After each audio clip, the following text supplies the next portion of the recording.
Саламатсыздарбы? Сабактын бул бөлүгүндө биз Excel'de таблица түзүп, андагы таблицанын структурасын оңдооду үйрөнөбүз.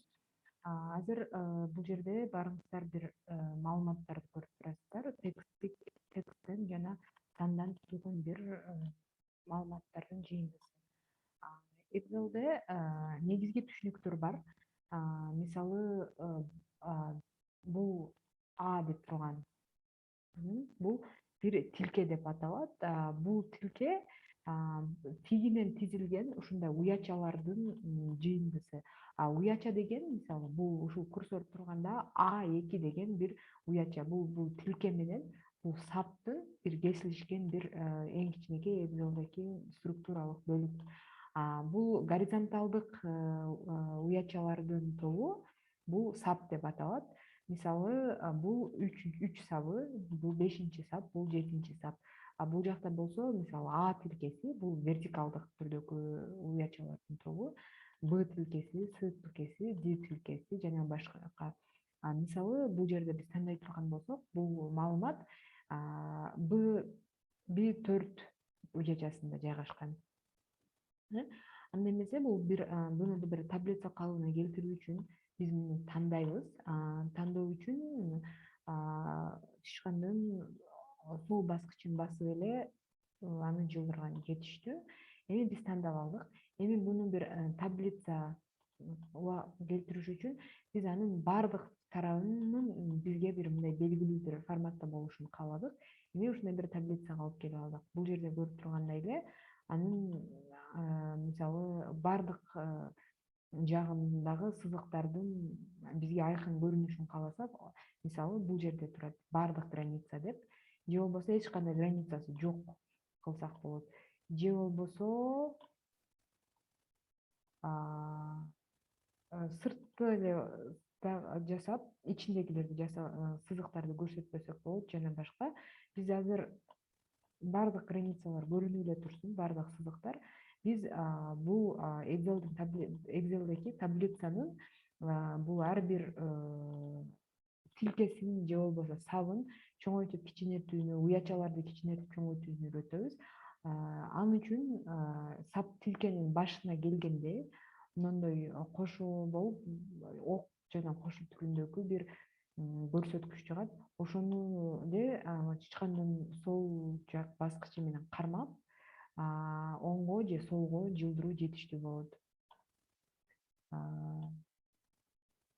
Ушундай эле кыймылды биз сапты чоңойтуп кичинетүү үчүн дагы колдонобуз, эгер биз аны чоңойтуп же кичинеткибиз келсе. Жана бул жерде мисалы биз мындай бир аз кичирээк болушун каалап атабыз, ушундай бир нерсе жасадык. Бирок муну бир аз чоңойтсок деле бизге бул жердеги маалымат толук көрүнбөй жатат. Мисалы бул жака келгенибизде уячаны басканыбызда А4 уячасын баскан. Биринчи сорттогу буудай унунан жасалган нан деп турат. Бул маалымат дагы сөз баары толук көрүнбөй жатат. Мындай учурда ушул уячага келип тышкандын сол баскычын басканыбызда биз бул жерде формат ячеек же болбосо уячалардын форматтоо деген бир бөлүк чыгат. Ал жерде бизге выравнивание түздөө, переносить по словам сөздөрдү алуу же бөлүү. Ошондой болгон учурда биз ошону тандадык. Азыр болсо биз бир уячанын ичинде, клетканын ичинде бизге керек болгон маалыматтын баары чагылдырылганын көрдүк. Бул маалыматты бул жерде дагы ошондой болду. Анткени биз форматта эгерде сөз батпай калса, белгилүү бир маалымат батпай калса, аны автоматтык түрдө уячанын ичинде бөлүп көрсөтүүсүн бул жакка айттык, тандадык. Ошон үчүн бизге ушундай көрүнүп калды. Кийинки айтылып кете турган нерсе эми бул жерде форматтоо. Форматтаганда биз бул жерде мисалы бул жерде эмне экени байкалбай турат. Ошон үчүн биз уячаларды бириктирсек болот. Ал үчүн биз бириктирүүнү каалаган уячаларды тандайбыз. жана объединить деген чыгат бул жерде. Аны басабыз дагы. Бул жерге мисалы анын астындагы маалымат катары жылдары, ошону жылдар деген сөз жазып, бул биздин астындагы маалымат бул жылдар. Же болбосо дагы Excel'ге дагы бир биз сап кошууну кааладык. Бизге батпай калды. Эми биз сап кошобуз. Ал үчүн сап башына келебиз. Саптын башына келип бирди тандадык. Биз эң жогоруга биринчи сапка бир катарга бир сап кошууну кааладык. Биз тандадык. Эми эч кандай оң жак баскычын басабыз дагы бул жерде вставить деп чыгат. Вставитти басканда бизге үстүнө дагы бир катар кошулуп калды. Мисалы булда биз азыр бул жерде эмне жасоону каалай элек?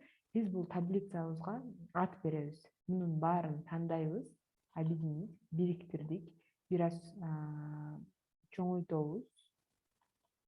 Чоңойттук. Бул жака баалар деген ат бердик. Эми бул бааларды биз бир аз астыда турат. Биз мына вертикалдык жактан караганда бир аз асты жакта турат, мисалы биз чоңойтобуз. Эми бул биз уячаны биз орто жерине алууну кааласак, эгер анда бул жерден аны ортого чыгарабыз. Ушинтип таблицага жаңы сап коштук. Эми жаңы тилке кошкондо эле ошондой. Мисалы бул жака биз 2014 деген жылды кошо турган болсок, биз кошкубуз келсе, анда андан мурдакы да эң акыркы жыл катарын тилкесин тандайбыз. Эч кандай оң баскычты басабыз. Бул жерде вставить деген чыгат, аны бастык. Эми бул чоң болуп калды биз үчүн, туурасы чоң болуп атат. Биз аны бир аз кичинертебиз. Бул сызыкка келебиз. Сызыкча жана кош окшогон бир белги чыкканда аны кармап туруп сол жака карап кичинейттик. Эми бул жерге биз 2014 деп жаздык. Биздин колубузда болгон мисалы 2014 жылдын баасын биз бул жерге аны кошуп койсок болот. Ушундай иштөө тартиби менен биз жаңы таблицалардын структурасын өзгөртсөк болот. Мисалы азыр жылдар деген 2015 жыл менен бүтүп калыптыр. Аны кошуу үчүн биз дагы бир жолу тандап, бир жол бассак объединить деп басканда бул кайра 2014 дагы жылдар деген тилкелердин астына кошулуп калды. Бул сабак ушуну менен соңуна чыкты. Саламатта калыңыздар.